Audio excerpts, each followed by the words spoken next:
આજનો પ્રેરણા સંદેશ ભાગ 98। એકવાર અકબર રાજાએ બિરબલને પ્રશ્ન પૂછ્યો કે જો આ દુનિયામાં ભગવાન હોય તો દેખાતા કેમ નથી। બિરબલ એક દૂધનો કટોરો લઈને આવ્યા અને અકબરને પૂછ્યું કે શું આ દૂધમાં ઘી છે। અકબરે કહ્યું, હા, દૂધમાં ઘી તો હોય જ ને। બિરબલે પૂછ્યું, પણ ઘી દેખાતું તો છે નહીં।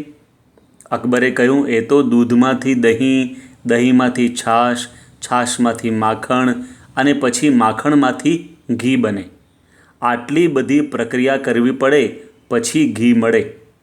બિરબલે કહ્યું, બસ એવી જ રીતે આ દુનિયામાં ભગવાન તો છે જ, પરંતુ તેને મેળવવા પણ પ્રક્રિયા કરવી પડે, જેને કહેવાય છે સાધના।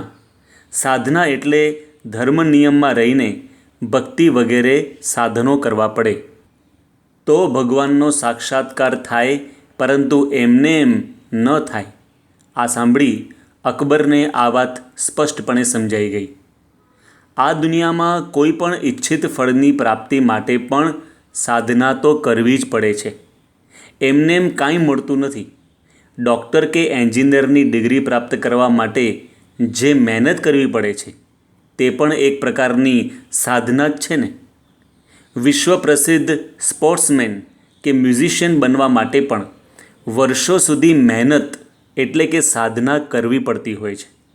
જો લૌકિક માર્ગે પણ કાંઈક પ્રાપ્ત કરવા માટે સતત સાધના કરવી પડતી હોય તો આધ્યાત્મિક માર્ગે ભગવાનને મેળવવા તો સાધના કરવી જ પડે। પરંતુ ઘણા લોકો ઉતાવળિયા હોય છે। એમના મનમાં એવું હોય છે કે થોડાક મહિનાઓ પ્રાર્થના કરી, શ્રાવણ મહિનામાં થોડું તપ કર્યું, કોઈ દીન દુખિયાને થોડી મદદ કરી, મંદિરોમાં થોડું દાન કર્યું, સવારે ઉઠીને થોડું ધ્યાન કર્યું, હવે તો ભગવાનનો સાક્ષાત્કાર થઈ જવો જોઈએ।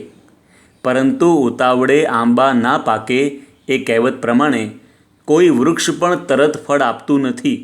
ઘણા વર્ષો સુધી તેની માવજત, રક્ષણ અને પોષણ વગેરેની સાધનાના અંતે તે વૃક્ષ ફળ આપે છે।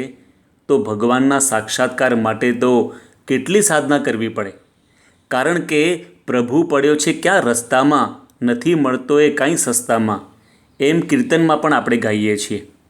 તો ભગવાનને મેળવવા કેવી સાધના કરવી પડે? તો મધુસૂદન શાસ્ત્રી નામના એક સંત થઈ ગયા। તેઓ ખૂબ જ વિદ્વાન હતા। અન્ય વિદ્વાનો સાથેના શાસ્ત્રાર્થમાં મોટા ભાગે તેઓ જીતી જતા, એવી તેમની વિદ્વત્તા હતી। એકવાર તેઓ હરિદ્વાર ગયા હતા। એકવાર ગંગા નદીના તટ ઉપર તેઓને એક સંત મહાત્મા મળી ગયા। આ સંત મહાત્માએ મધુસૂદન શાસ્ત્રીને એક પ્રશ્ન પૂછ્યો કે તમે આટલા મહાન વિદ્વાન છો કે મોટા ભાગે શાસ્ત્ર ચર્ચામાં તમે જીતી જાઓ છો, તો શું તમે જ્યારે જીતી જાઓ ત્યારે તમને આનંદ થાય છે? આ મધુસૂદન નામના સંતે કહ્યું કે હા, જરૂર, વિજય મળે તો આનંદ કોને ન થાય? પેલા સંત મહાત્માએ કહ્યું, તો એનો મતલબ એમ પણ થાય કે જ્યારે તમને વિજય પ્રાપ્ત ન થાય ત્યારે અંતરમાં દુઃખ અને ઉદ્વેગ પણ થાય? મધુસૂદન શાસ્ત્રીએ કહ્યું, હા, હારીએ એટલે દુઃખ ને અશાંતિ પણ થાય જ ને।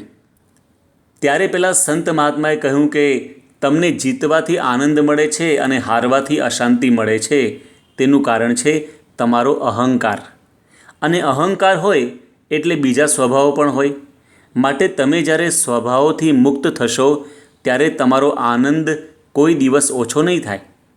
મધુસૂદન શાસ્ત્રીએ પૂછ્યું, તો એના માટે મારે શું કરવું પડે? આ સંત મહાત્માએ કહ્યું, એના માટે તમે વૃંદાવન જાઓ અને ભગવાનની ભક્તિ કરો, તમને ભગવાનના દર્શન થશે અને પછી તમને અખંડ આનંદ રહેશે। મધુસૂદન શાસ્ત્રી વૃંદાવન ગયા। ત્યાં તેમણે 1 વર્ષ સુધી ખૂબ જ ભક્તિ કરી। ધર્મ નિયમની દ્રઢતા સાથે વ્રત ઉપવાસ વગેરે કરતાં કરતાં આખો દિવસ તેઓ ભજન કરતા રહેતા, છતાં ભગવાનના દર્શન ન થયા। તેથી તેમની શ્રદ્ધા ખૂટી ગઈ, એટલે તેઓ એ બધું છોડીને પાછા જતા રહેવાનું વિચારતા હતા। પરંતુ એક સંતે તેમને આશ્વાસન આપી ધીરજપૂર્વક સાધના ચાલુ રાખવાની વાત કરી। તેથી તેઓએ પોતાની સાધના ચાલુ રાખી। સતત 3 વર્ષ સુધી આવી કઠિન સાધના બાદ ભગવાને તેઓને દર્શન આપ્યા. ત્યારે મધુસૂદન શાસ્ત્રીએ તેઓને પ્રશ્ન પૂછ્યો કે ભગવાન, તમે દર્શન આપવામાં આટલું મોડું કેમ કર્યું? હું કેટલી રાહ જોતો હતો. ત્યારે ભગવાને કહ્યું, હું પણ રાહ જોતો હતો. તમે જેમ જેમ સાધના કરતા હતા તેમ તેમ તમારા પૂર્વના પાપ બળતા હતા. એ બધા જ પાપ બળી જાય પછી તમારું અંતઃકરણ શુદ્ધ થાય પછી હું દર્શન આપું ને. એટલે હું પણ રાહ જોતો હતો. આજે તમારી સાધના પૂર્ણ થઈ, તમારા બધા પૂર્વના પાપ બળી ગયા, તેથી હું દર્શન આપવા માટે આવ્યો છું. આ સાંભળી મધુસૂદન શાસ્ત્રી હર્ષ પુલકિત થઈને ભગવાનના ચરણોમાં દંડવત કરવા લાગ્યા. તેથી જ એમ કહેવાય છે કે ધર્મ નિયમમાં રહીને કરવી ભક્તિ આદિક સાધના. ધર્મ નિયમમાં રહીને કરવી ભક્તિ આદિક સાધના, વણથંભી જારી રહે જે તે સાચી આરાધના. ઉતાવળે કદી થાય નહીં સ્વપ્ના બધા સાકાર. ઉતાવળે કદી થાય નહીં સ્વપ્ના બધા સાકાર. અલ્પ પ્રયાસે થાય નહીં પ્રભુનો સાક્ષાત્કાર.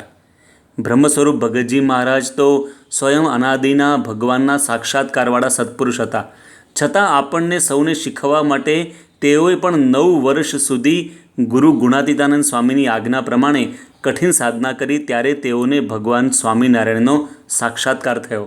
તેથી જ એવી કહેવત છે કે God realisation is attend only by great and constant efforts and by divine grace.